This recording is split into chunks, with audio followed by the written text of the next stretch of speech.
Quand mes enfants ont posé des questions sur le voyage au parc à thème pour lequel j'ai payé 14 000 $, ma mère a dit « Nous avons emmené les enfants de ta sœur à la place, ils apprécient plus. » Je suis resté silencieux. Un mois plus tard, quand elle a demandé « As-tu réglé le paiement de la voiture ?» j'ai répondu « Laisse ta famille préférée s'en charger. » Ce soir-là, j'ai retiré mon nom de tous les comptes. Et à 21h42, mon frère a laissé un message vocal auquel je ne m'attendais pas. Je m'appelle Ryan. J'ai 42 ans. Et s'il y a une chose que j'ai apprise dans ma vie d'adulte, c'est que la fiabilité est souvent confondue avec la disponibilité. Au cours des 8 dernières années, j'ai été la personne que ma famille appelle lorsque l'argent se fait rare. Lorsque maman a eu besoin d'aide pour son prêt immobilier après le décès de papa, j'ai mis en place des virements automatiques depuis mon compte.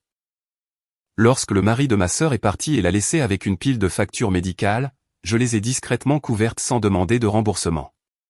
Lorsque la voiture de mon frère a été saisie, j'ai co-signé un nouveau prêt et je me suis assuré que les paiements étaient effectués chaque mois sans faute.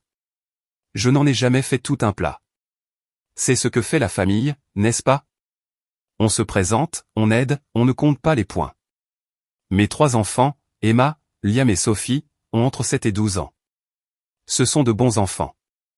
Ils ne demandent pas grand-chose. Ils comprennent que papa travaille de longues heures au centre de distribution, que l'argent ne pousse pas sur les arbres, que nous économisons pour les choses qui comptent.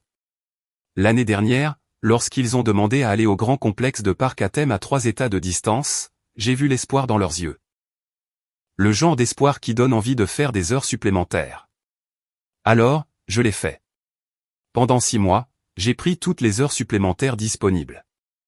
J'ai sauté des déjeuners, j'ai conduit 15 minutes de plus jusqu'à la station-service la moins chère, j'ai annulé mes propres abonnements. J'ai économisé 14 000 $. Chaque dollar était destiné à ce voyage, vol, billet d'entrée au parc, l'hôtel avec la piscine, le petit déjeuner avec les personnages, tout le nécessaire. Ce serait le voyage d'une vie pour mes enfants. Ma mère a proposé d'aider à l'organiser. Elle était à la retraite. Elle a dit qu'elle avait le temps de s'occuper des détails de la réservation, de coordonner avec l'agence de voyage, de s'assurer que tout soit parfait. Je lui ai transféré l'argent sur son compte en 3 versements. Elle m'a envoyé des numéros de confirmation, des itinéraires, des SMS enthousiastes sur à quel point ce serait incroyable. Emma comptait les jours sur un calendrier fait maison dans sa chambre. Liam a recherché chaque attraction en ligne et a élaboré une carte stratégique. Sophie s'est entraînée à signer des autographes dans son carnet pour les rencontres avec les personnages. Ma sœur Vanessa a 2 enfants, tous 2 adolescents. Elle a toujours été la préférée de maman, l'enfant chéri, celle qui ne pouvait rien faire de mal. Même lorsqu'elle faisait des choix discutables, maman trouvait des moyens de la défendre. Même quand elle empruntait de l'argent et ne le remboursait jamais, maman parlait de circonstances malheureuses. Les enfants de Vanessa étaient plus âgés, plus sophistiqués, le genre à lever les yeux au ciel lors des dîners de famille et à passer des visites entières à regarder leur téléphone. Je ne l'ai pas vu venir. J'aurais dû, mais je ne l'ai pas fait. 3 semaines avant le voyage prévu, mes enfants sautaient dans la cuisine après l'école, parlant de ce qu'ils allaient emporter, des attractions qu'ils feraient en premier. Emma a levé les yeux vers moi avec ses grands yeux marrons et a demandé quand grand-mère viendrait les chercher pour l'aéroport. J'ai appelé maman pour confirmer les derniers détails. Elle a répondu à la 3e sonnerie, sa voix légère et désinvolte. Je lui ai demandé à quelle heure elle avait besoin que je dépose les enfants chez elle avant le vol. Il y a eu une pause. Puis elle a dit, calmement, qu'elle devait me dire quelque chose. Elle a dit qu'elle avait emmené les enfants de Vanessa à la place.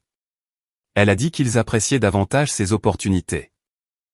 Elle a dit que mes enfants étaient encore jeunes et ne se souviendraient de toute façon pas des détails, il était donc plus logique d'emmener les plus âgés qui pourraient vraiment en profiter. Je suis resté dans ma cuisine, le téléphone à la main, regardant mes 3 enfants danser autour de la table, complètement inconscient que le voyage de leur rêve venait d'être offert à d'autres. Je n'ai pas crié. Je ne me suis pas disputé. J'ai juste dit d'accord et j'ai raccroché. Emma a demandé si tout allait bien avec grand-mère. Je lui ai dit que oui. Je leur ai dit qu'il y avait eu un problème de planification avec le voyage et que nous devions le reporter. J'ai regardé leur visage s'assombrir. J'ai regardé les yeux de Sophie se remplir de larmes qu'elle essayait de cacher. J'ai regardé Liam acquiescer et dire que c'était d'accord, même si je savais que ce n'était pas le cas. Ce soir-là, après qu'il soit allé se coucher, je me suis assis dans le salon sombre et j'ai regardé le mur. J'ai pensé à chaque fois que j'avais viré de l'argent, à chaque facture que j'avais payée, à chaque crise que j'avais réglée. J'ai pensé à la façon dont j'étais toujours celui sur qui on pouvait compter, le plan de secours, le distributeur automatique avec un pouls. Ils apprécieraient davantage. Cette phrase tournait en boucle dans ma tête. Je n'ai pas dormi cette nuit-là. Je suis resté assis dans le noir, additionnant 8 ans de soutien invisible. Le samedi suivant, il y avait un barbecue familial chez maman. C'était l'un de ces rassemblements obligatoires où tout le monde se présentait parce que maman s'y attendait. J'ai emmené mes enfants même si je voulais rester à la maison. Je n'avais presque parlé à personne de la semaine. La cour était pleine de parents. Mon frère Marcus était là avec sa femme. Vanessa est arrivée en retard, ces 2 adolescents la suivant avec des sacs de courses de magasins chers dans lesquels je ne pouvais pas me permettre d'entrer. Maman était au barbecue à rire avec ma tante de quelque chose. Mes enfants étaient assis tranquillement à la table des enfants, picorant de la salade de pommes de terre. J'ai remarqué Emma regarder la fille de Vanessa montrer un nouveau sac à main de créateur. J'ai remarqué Liam fixer ses baskets, celle avec le trou près de l'orteil que je n'arrêtais pas de vouloir remplacer mais que je n'avais pas fait parce que j'économisais pour un voyage qui n'a jamais eu lieu. Vanessa s'est approchée de moi en tenant un verre de limonade, souriant de ce sourire qu'elle utilisait toujours quand elle voulait quelque chose ou voulait tordre un couteau sans se faire prendre. Elle a dit que le parc à thème était absolument incroyable. Elle a dit que ses enfants avaient passé le meilleur moment de leur vie. Elle m'a remercié d'avoir été si compréhensif au sujet du changement. Je lui ai demandé ce qu'elle entendait par compréhensif. Elle a ri et a dit que maman lui avait dit que j'avais été tout à fait d'accord pour échanger les enfants. Elle a dit qu'elle savait que je comprendrais puisque mes enfants étaient encore petits et n'apprécieraient pas vraiment les détails les plus fins de l'expérience. Elle a dit que peut-être, quand ils seraient plus grands, ils pourraient faire un voyage plus petit quelque part de moins cher. J'ai senti quelque chose se fissurer à l'intérieur de ma poitrine. Ce n'était pas encore de la colère. C'était plus froid que ça. C'était de la clarté.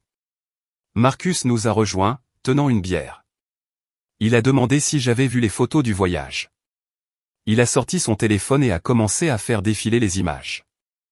Les enfants de Vanessa sur les montagnes russes. Les enfants de Vanessa rencontrant des personnages. Les enfants de Vanessa dans la suite de luxe de l'hôtel. Mes 14 000 $ finançaient des souvenirs pour des enfants qui n'étaient pas les miens.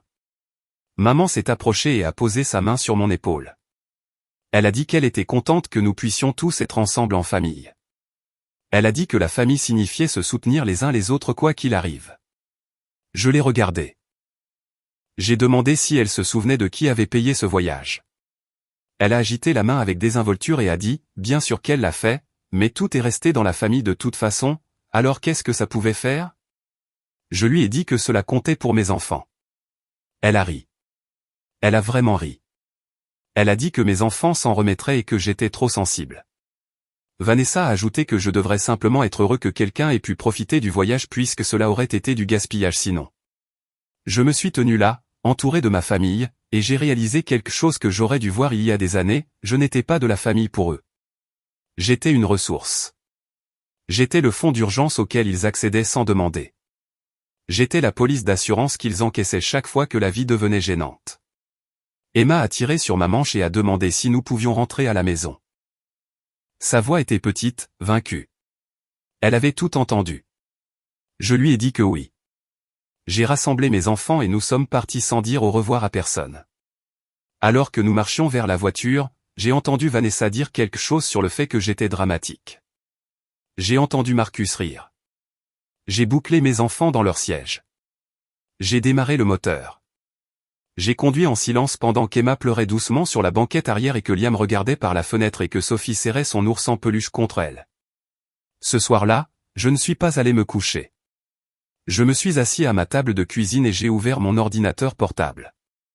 La maison était silencieuse, à l'exception du bourdonnement du réfrigérateur et du craquement occasionnel du bâtiment qui se tassait. Mes enfants dormaient au bout du couloir. Je pouvais entendre la douce respiration de Sophie à travers la porte entr'ouverte de sa chambre. J'ai ouvert mon ordinateur portable et j'ai regardé l'écran. La lumière bleue me faisait mal aux yeux. J'ai ouvert mon application bancaire, mes comptes de carte de crédit, mes documents de prêt. J'ai commencé à faire des listes, 8 ans de virements automatiques, 8 ans de prêt co-signé, 8 ans de police d'assurance avec mon nom attaché, de factures d'électricité acheminées par mes comptes, de paiements hypothécaires couvrant des maisons où je ne vivais pas. J'ai calculé le total, plus de 220 000 $, sans compter les intérêts, sans compter les opportunités que j'avais manquées parce que mon argent circulait toujours ailleurs. J'ai pensé aux vacances que j'avais promises à mes enfants il y a 3 ans et que j'ai annulées parce que Vanessa avait besoin d'aide pour son avocat de divorce. J'ai pensé à la voiture que je conduisais encore avec 290 000 km parce que Marcus avait besoin que je co-signe son bail.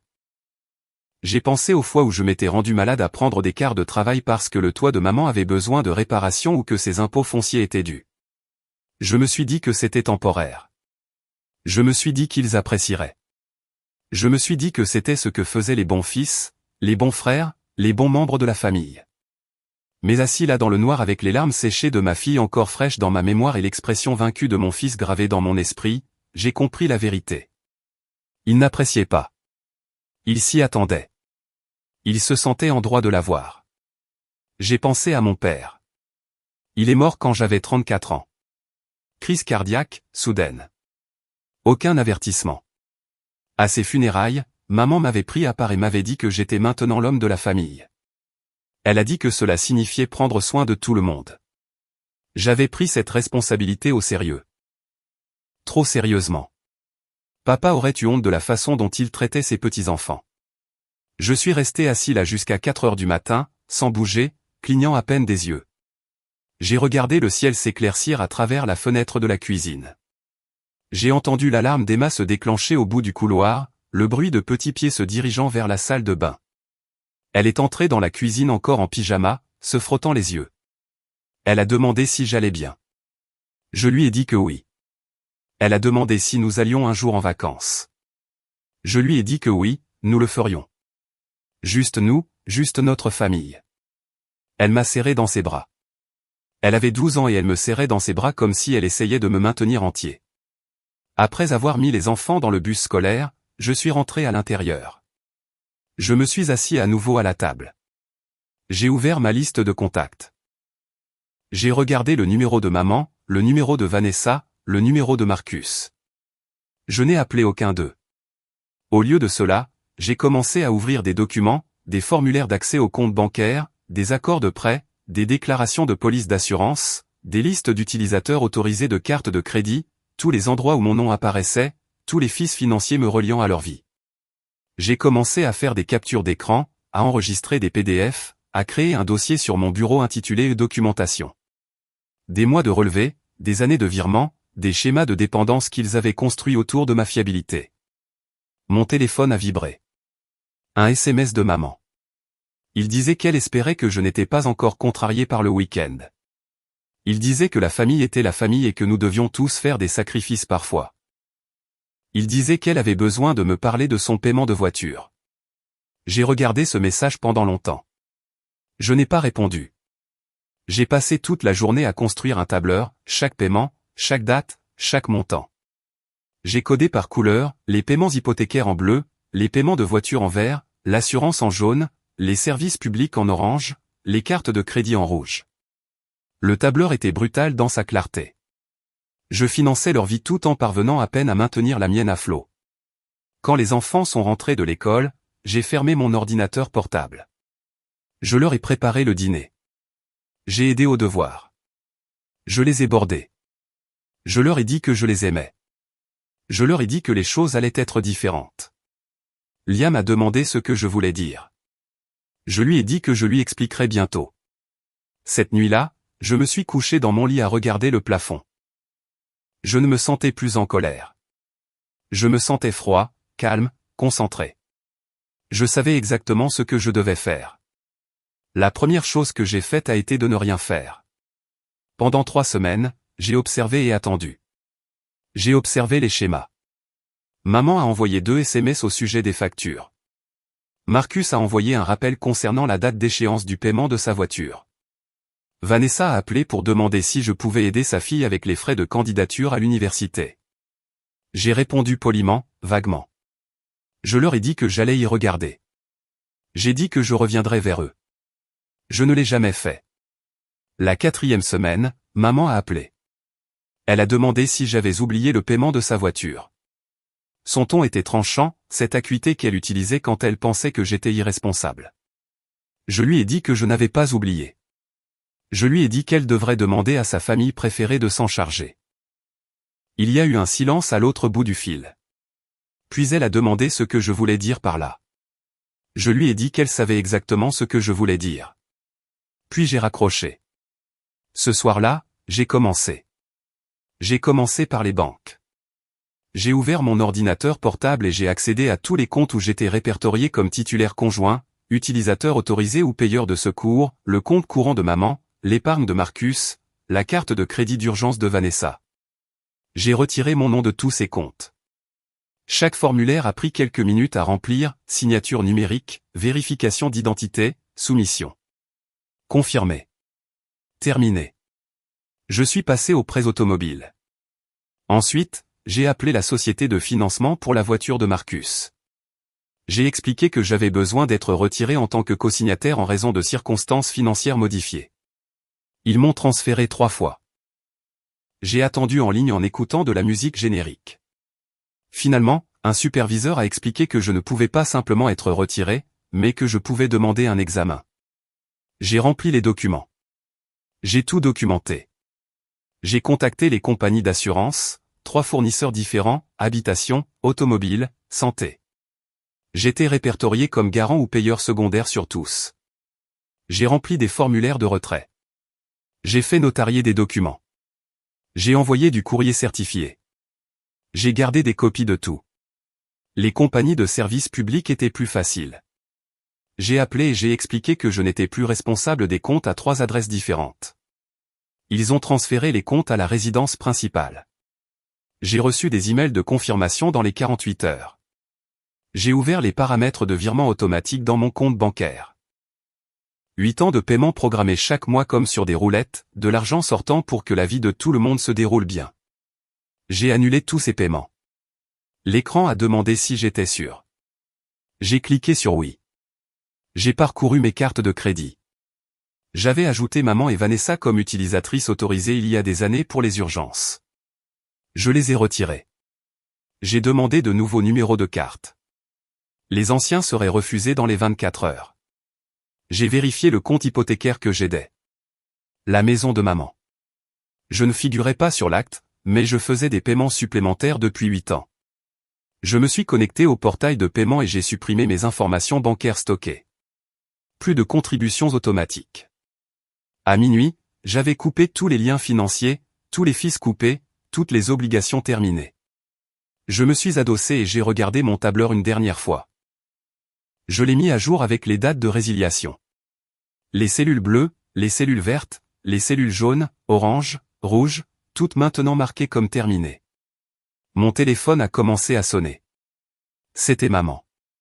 J'ai laissé aller à la messagerie vocale. Elle a rappelé. Messagerie vocale à nouveau. Messagerie vocale. Elle a laissé 4 messages. Je ne les ai pas écoutés. Vanessa a envoyé un SMS. Elle a demandé s'il y avait un problème avec sa carte de crédit.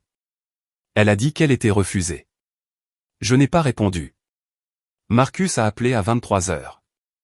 Il a dit que son assurance auto lui avait envoyé un avis de paiement.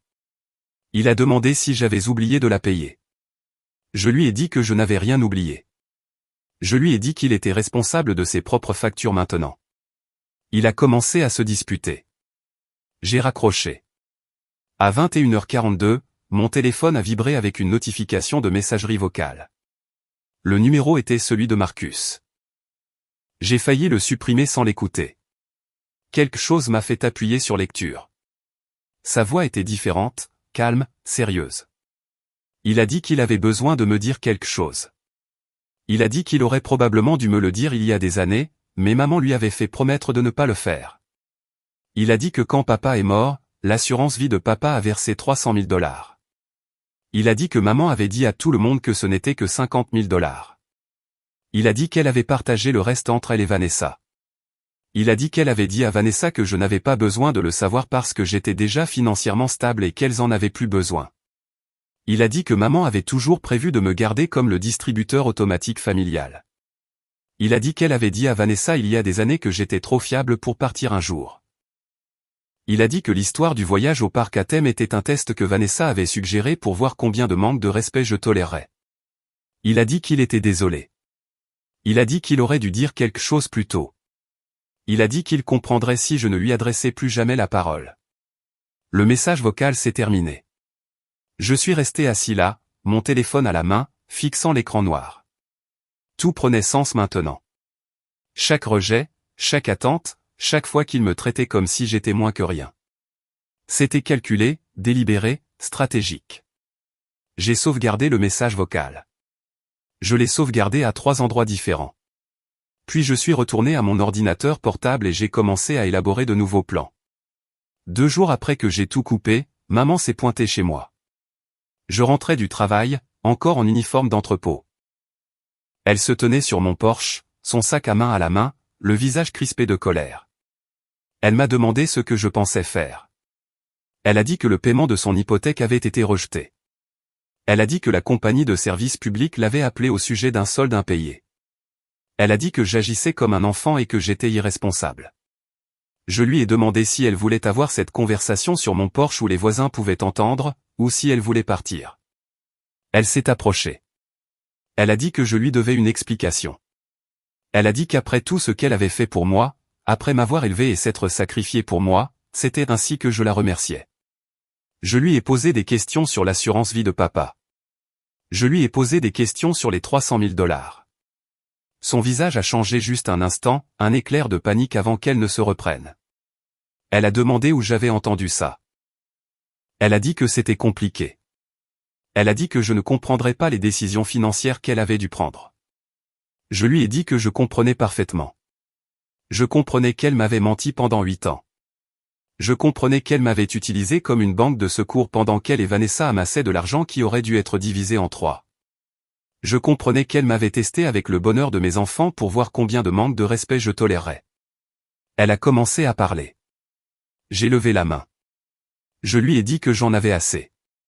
Je lui ai dit que j'avais passé 8 ans à être le filet de sécurité de la famille, et que la seule chose que j'avais reçue en retour était d'être traité comme si j'étais jetable. Je lui ai dit que mes enfants avaient pleuré parce qu'elle avait donné leur voyage à des enfants qui n'avaient même pas dit merci. Je lui ai dit que j'avais travaillé jusqu'à l'épuisement, finançant son style de vie, pendant qu'elle se moquait de moi parce que j'étais trop émotif. Elle a dit que j'étais dramatique. Elle a dit que la famille s'aidait mutuellement. Elle a dit que je brisais la famille à cause de l'argent. Je lui ai dit qu'elle avait brisé la famille quand elle avait choisi de me mentir au sujet de l'assurance de papa. Je lui ai dit qu'elle l'avait brisé quand elle avait donné le voyage de mes enfants. Je lui ai dit qu'elle l'avait brisé chaque fois qu'elle m'avait traité comme un guichet automatique au lieu d'un fils. Elle a demandé ce qu'elle était censée faire maintenant. Sa voix était passée de la colère à quelque chose de plus proche de la panique. Je lui ai dit la même chose qu'elle m'avait dite. Je lui ai dit de demander à sa famille préférée de s'en occuper. Elle m'a regardé fixement. Elle a demandé si j'allais vraiment la laisser perdre sa maison. Je lui ai dit que j'avais payé cette maison pendant 8 ans pendant qu'elle était assise sur 300 000 $. Je lui ai dit qu'elle avait des ressources, elle ne voulait tout simplement pas utiliser son propre argent. Elle m'a traité d'égoïste. Elle m'a traité d'ingrat. Elle a dit que papa aurait honte de moi. Je lui ai dit que papa aurait honte d'elle pour avoir menti au sujet de l'argent de son assurance et volé ses petits-enfants. Je lui ai dit que papa serait dégoûté qu'elle ait utilisé sa mort pour me manipuler et me faire financer sa retraite. Son visage est devenu rouge. Elle a ouvert la bouche pour crier quelque chose. Je suis entré et j'ai fermé la porte. Je l'ai verrouillée. Elle est restée sur mon porche pendant 5 minutes de plus, criant à travers la porte au sujet de la famille, de la loyauté et de la responsabilité. Finalement, elle est partie. J'ai regardé par la fenêtre pendant qu'elle montait dans sa voiture, la voiture que j'avais financée, la voiture qui serait saisie dans environ 3 semaines si elle ne trouvait pas une solution. Mes mains tremblaient. Mon cœur battait la chamade. Mais j'ai ressenti quelque chose que je n'avais pas ressenti depuis des années. Je me sentais libre. Les appels et les messages ont commencé à arriver par vagues. Vanessa en premier, des textos en colère exigeant de savoir pourquoi sa carte de crédit ne fonctionnait pas. Puis Marcus, des messages vocaux confus au sujet de son avis de résiliation d'assurance automobile. Puis des cousins dont je n'avais pas entendu parler depuis des années, soudainement préoccupés par l'unité familiale. Je n'ai répondu à aucun d'eux. Au lieu de cela, j'ai passé mes soirées à tout documenter. J'ai créé un document chronologique détaillé, chaque paiement, chaque date, chaque conversation dont je pouvais me souvenir. J'ai inclus les captures d'écran que j'avais prises au cours du dernier mois, les relevés bancaires montrant 8 années de virement, les images de chèques annulés, les documents de prêt avec mon nom comme co-signataire, les déclarations d'assurance me désignant comme garant. J'ai ajouté le message vocal de Marcus au sujet de l'argent de l'assurance. Je l'avais fait transcrire et notarier. J'ai demandé une copie de l'acte de décès de papa et des relevés de versement de la police d'assurance. C'étaient des informations publiques. Il s'est avéré que l'avocat qui s'était occupé de la succession de papa en avait encore des copies. Il me les a envoyées par courriel dans les 3 jours, 300 000 $ versés à maman en tant que seul bénéficiaire. Le testament de papa avait spécifié qu'il devait être divisé entre ses enfants si quelque chose lui arrivait, mais la police d'assurance ne mentionnait que maman, une technicité qu'elle avait exploitée. J'ai fait des copies de tout, numériques et physiques. Je les ai stockées à 3 endroits, une à la maison, une dans un coffre-fort que j'ai ouvert dans une banque de l'autre côté de la ville, une téléchargée sur un service cloud sécurisé. J'ai pris rendez-vous avec un avocat. Il était spécialisé dans les litiges financiers familiaux. J'ai apporté mon dossier de documentation. Il a passé 1 heure à l'examiner, prenant parfois des notes, son expression neutre. Quand il a terminé, il a levé les yeux vers moi et m'a demandé quel résultat je souhaitais. Je lui ai dit que je ne voulais pas récupérer d'argent. Je lui ai dit que je voulais être protégé. Je voulais m'assurer qu'ils ne pouvaient pas me poursuivre en justice, qu'ils ne pouvaient pas prétendre que je leur devais quoi que ce soit, qu'ils ne pouvaient pas inscrire mon nom sur de nouvelles dettes. Il a dit que c'était intelligent. Il a rédigé une lettre de mise en demeure. Elle stipulait clairement que je n'étais plus financièrement responsable d'aucun membre de ma famille, que mon nom ne devait pas être utilisé sur des documents financiers futurs sans mon consentement écrit explicite, et que toute tentative de le faire serait considérée comme une fraude. Il a préparé des copies pour maman, Vanessa et Marcus. Courrier certifié, accusé de réception demandée. Il devrait les signer. Pendant que j'attendais que les lettres soient traitées et envoyées, je me suis concentré sur mes enfants. Je les ai emmenés au parc. J'ai aidé aux devoirs. J'ai préparé des dîners ensemble. J'ai commencé à verser de l'argent dans un compte d'épargne destiné à de vraies vacances, juste nous 4. Emma a demandé un soir si grand-maman était fâchée contre moi. Je lui ai dit la vérité. Je lui ai dit que grand-maman avait fait des choix qui avaient blessé notre famille, et que je devais m'assurer que cela ne se reproduise plus. Je lui ai dit qu'aimer quelqu'un ne signifiait pas le laisser te maltraiter. Elle m'a serré dans ses bras. Elle a dit qu'elle comprenait. Liam a demandé si nous étions pauvres maintenant que je n'aidais plus tout le monde. Je lui ai montré notre budget. Je lui ai montré combien d'argent nous avions réellement quand j'ai cessé de l'envoyer. Ses yeux se sont écarquillés. Il a demandé pourquoi je donnais tout. Je lui ai dit que je pensais que c'était ce que la famille exigeait. Je lui ai dit que j'avais tort. Sophie s'est contentée de me prendre la main et a dit qu'elle était contente que je sois plus souvent à la maison. Elle a dit que j'avais l'air moins fatigué. Elle avait raison. Je dormais mieux. Je mangeais mieux. Le nœud constant dans mon estomac s'était desserré. Les lettres certifiées ont été livrées un vendredi. J'ai reçu les notifications d'accusés de réception le lundi matin. Toutes les 3 signées. Toutes les 3 livrées. Mon téléphone est resté silencieux pendant exactement 4 heures. Puis il a explosé. Le premier appel est venu de Vanessa. Elle criait avant même que je n'ai dit bonjour. Elle a exigé de savoir qui je pensais être, envoyant des menaces légales à la famille. Elle a dit que je détruisais la vie de tout le monde à cause de vacances stupides. Elle a dit que j'étais vindicatif et cruel. Je lui ai demandé si elle avait déjà dépensé une partie de l'argent de l'assurance de papa pour les fonds universitaires de ses enfants. Elle s'est tue. Puis elle a raccroché. Marcus a appelé ensuite. Sa voix était tremblante. Il a dit qu'il avait reçu la lettre. Il a dit qu'il comprenait pourquoi j'étais en colère. Il a demandé si nous pouvions arranger les choses d'une manière ou d'une autre. Il a dit que sa voiture allait être saisie s'il ne pouvait pas effectuer les paiements. Je lui ai dit qu'il était au courant de l'argent de l'assurance depuis 8 ans et qu'il n'avait jamais rien dit. Je lui ai dit qu'il avait ri quand Vanessa s'était moquée de moi au barbecue. Je lui ai dit qu'il avait été complice de me traiter comme un portefeuille. Il a dit qu'il était désolé. Il a dit qu'il allait réparer ça. Je lui ai dit qu'il était trop tard pour ça. J'ai raccroché. Maman n'a pas appelé. Elle s'est pointée à nouveau, cette fois avec Vanessa.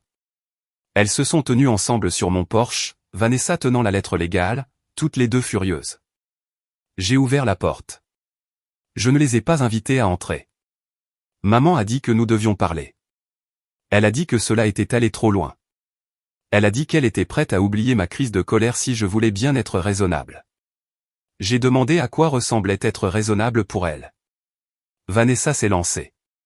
Elle a dit que je devais annuler tous les changements financiers, rétablir leur accès au compte et m'excuser d'avoir causé des problèmes. Elle a dit que si je faisais cela, nous pourrions aller de l'avant en tant que famille. J'ai demandé si cela incluait de me rendre mes 14 000 $. Vanessa a dit que cet argent était dépensé et que je devais laisser tomber. Je leur ai dit non. Je leur ai dit que chaque mot de cette lettre légale était exact et exécutoire. Je leur ai dit que j'avais 8 ans de documentation prouvant qu'elle m'avait utilisé comme un guichet automatique personnel. Je leur ai dit que j'avais le message vocal de Marcus au sujet de l'argent de l'assurance. Je leur ai dit que j'avais des copies de la police de papa montrant exactement ce qu'elle m'avait caché. Le visage de maman s'est vidé de sa couleur. Elle a demandé ce que je prévoyais de faire avec ces informations. Je lui ai dit que cela dépendait entièrement de ce qui allait se passer ensuite. Je lui ai dit que si elle me laissait tranquille, si elle cessait de me contacter et d'exiger de l'argent, si elle respectait les limites que j'avais fixées, alors les informations resteraient privées. Mais si elle continuait à me harceler, si elles essayaient de se venger, si elles s'en prenaient à moi ou à mes enfants, je rendrais tout public, chaque reçu, chaque virement, chaque mensonge. Vanessa a dit que je n'oserais pas. Elle a dit que cela me ferait paraître tout aussi mal. J'ai sorti mon téléphone. J'ai ouvert mon courriel. Je leur ai montré un brouillon de messages adressés à tous les membres de notre famille, tantes, oncles, cousins, famille, amis. La ligne d'objet disait « Transparence financière et responsabilité familiale ». Le corps comprenait des pièces jointes, toute la documentation. Je leur ai dit que le courriel était programmé pour être envoyé automatiquement dans 72 heures à moins que je ne l'annule. Je leur ai dit que c'était leur fenêtre pour décider si elles voulaient gérer cela en privé ou en public.